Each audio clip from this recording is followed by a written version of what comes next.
¿Qué está pasando hoy en día con estas industrias cinematográficas donde están queriendo adoctrinar a nuestros hijos y queriendo dañar la naturaleza divina de Dios?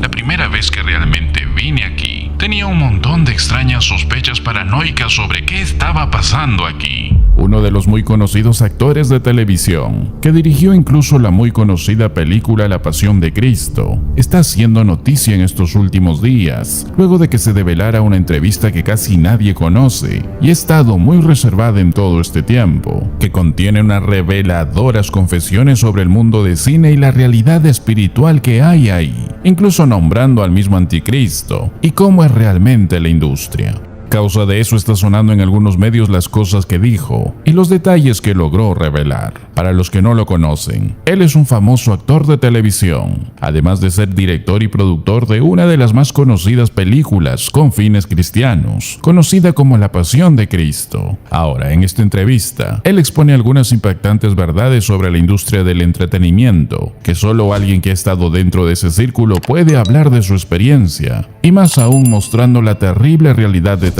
de Hollywood, detrás de todo el llamado glamour secular, manifestando cosas muy interesantes que hará despertar a muchos que aún no conocen de este tipo de industrias. Dentro de su larga charla, él comenta sobre una entrevista que tuvo con un productor de televisión, y él dijo, y cito: Él vino a verme en una azotea en Nueva York, y el caminar parecía que flotaba a través de una multitud de personas. Él vestía todo negro, era como una de esas viejas películas de vampiros, donde no caminan, pero se deslizan, y él se sentó en una silla ahí a mi lado, y me asustó un poco. Es un tipo muy inteligente, y empezamos a hablar. Yo no sabía qué decir mucho sobre leer el guión. Entonces empecé a hablar sobre la Edad Media, y él empezó a hablar de torturas. Fue tan fuerte que mi asistente se fue porque no podía soportar escuchar más, y yo quise dejarlo porque sabía que no quería trabajar con él, y se estaba poniendo aterrador. Luego me di la vuelta para evitar su mirada fija. Me puse a ver un edificio, y en la parte superior había una enorme iluminación que decía 666, y empecé a sonreír, y yo pensé: oh no, este es el anticristo. En otro momento, él manifiesta sobre lo que muchos directores de cine piensan sobre las mujeres. Él dice, y cito: hay un productor exitoso que conozco, no mencionaré su nombre, pero su opinión sobre las mujeres en el cine de principio a fin es muy breve. Él dice: mujeres en el cine, solo para desnudos o como fallecida. En ambos solo es mejor. Y es como si este hombre tiene una enfermedad espiritual, y lo aterrador es que creo que mucha gente piensa así.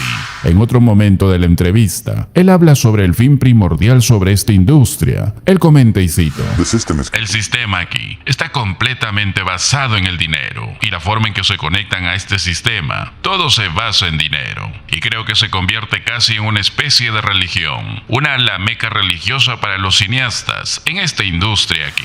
Ahora, lo que no saben muchos es que la industria llamada industria cristiana es casi exactamente lo mismo. Todo es por dinero, todo se mueve por dinero. El fin no es predicar la palabra, el fin no es evangelizar, el fin es cuanto más emocionales son, más sillas llenarán y más dinero habrá, más fama habrá, más popularidad habrá. No les importa que hayan falsas enseñanzas, no les importa las herejías y apostasías. Ellos van donde el dinero está, y eso es también contado y testificado a lo largo del tiempo por diferentes productoras, diferentes agencias de eventos, diversos organizadores y productores, incluso algunos cantantes y actores, que también han salido de esa industria evangélica, y algunos de nuestros hermanos dan fe de eso. Con todo lo que cuenta este actor y muchas cosas más expuestas, no cabe duda que el fin del mundo es entretener a la gente para no darle importancia al pecado, no darle importancia al mal, al diablo y al anticristo cuando éste haga su pronta aparición. No les importa lo inmoral, no les importa lo pecaminoso por tal de ganar más dinero. Efesios 4:19 nos dice la verdad de su palabra, los cuales después que perdieron toda sensibilidad, se entregaron a la lascivia para cometer con avidez toda clase de impureza.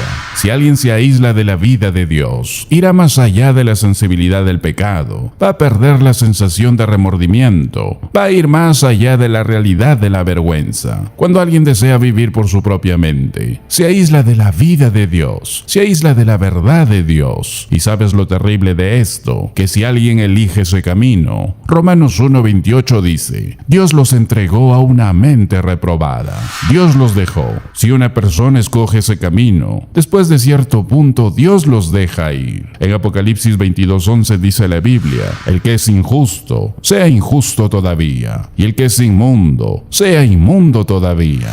Dios los deja ir, y todo empieza con una mente centrada en sí mismo, que lo lleva en mayor profundidad al pecado y a la falta de vergüenza, porque perdieron toda sensibilidad. Esa es la palabra en el griego que significa tener un callo, dejar de sentir dolor, dejar de preocuparse. Por eso el deseo personal es todo lo que sienten. Desean ser exitosos, tener fama, tener glamour, y eso lo vemos en el mundo, y tristemente aún dentro de la misma iglesia cristiana evangélica, se dejaron llevar por sus deseos. Y peor aún, el mundo los gobernó para ser arrastrados a la lujuria, que significa en el griego aselgeia. Es la palabra más fea en el Nuevo Testamento, y es usada con mucha frecuencia. Es el alma que está gobernada por el pecado, que está bajo tal dominio que no le importa lo que alguien diga, no tiene un sentido de vergüenza en absoluto. Ahora, esta palabra casi siempre va acompañada de otras palabras. Por ejemplo, 3 veces aselgeia está conectada con embriaguez. Lo vemos en Gálatas 5, Primera de Pedro 4 o en Romanos 13, que es comos en el griego. Literalmente significa celebrando en embriaguez. Está conectado con ese tipo de embriaguez abierta, sin desenfreno, sin vergüenza. 4 veces esta palabra está conectada con adulterio, con pecado de intimidad pecaminosa. Lo vemos en Marcos 7, en 2 de Corintios 12, en Gálatas 5 o en 2 de Pedro 2. Tiene referencia a una persona que no tiene más vergüenza que un animal en satisfacer su deseo íntimo, que eso es inmoral. Y 3 veces es usada con pleonexia, que es la palabra griega avaricia, y lo vemos en este versículo que mencionamos. Es una lujuria tan incontrolable que la gente ni siquiera conoce sus límites. Con tal de obtener más, son capaces de aceptar todo y hacer de todo. ¿Y eso acaso no es lo que pasa con la industria de la televisión y la música en el mundo? ¿Eso no es acaso lo que vemos en la industria evangélica de la televisión y la música? En Lucas 12:15 la palabra pleonexia está conectada con avaricia o codicia. Es el pecado de una persona que mira la vida solo en términos materiales. Y eso lo vemos en todos lados. Y créeme esto, que por la gracia de Dios y la influencia del Espíritu Santo y la Iglesia, hace que el mundo no llegue al fondo de todo este nivel. Pero tristemente será donde todo va a terminar ahí, cuando Dios quita el refreno en el tiempo antes del fin, conforme nos acercamos al tiempo del regreso de nuestro Señor Jesús. Por eso, si tú viniste a Jesucristo y no has cortado el sistema de este mundo en tu vida, cuestiona si tu salvación fue genuina. Primera de Juan 2 nos dice la Biblia: no améis al mundo ni las cosas que están en el mundo. No améis al mundo ni las cosas que están en él. Porque si alguno ama al mundo, el amor del Padre no está en él. Si te gustó este video, déjame saber en los comentarios. Que Dios te bendiga.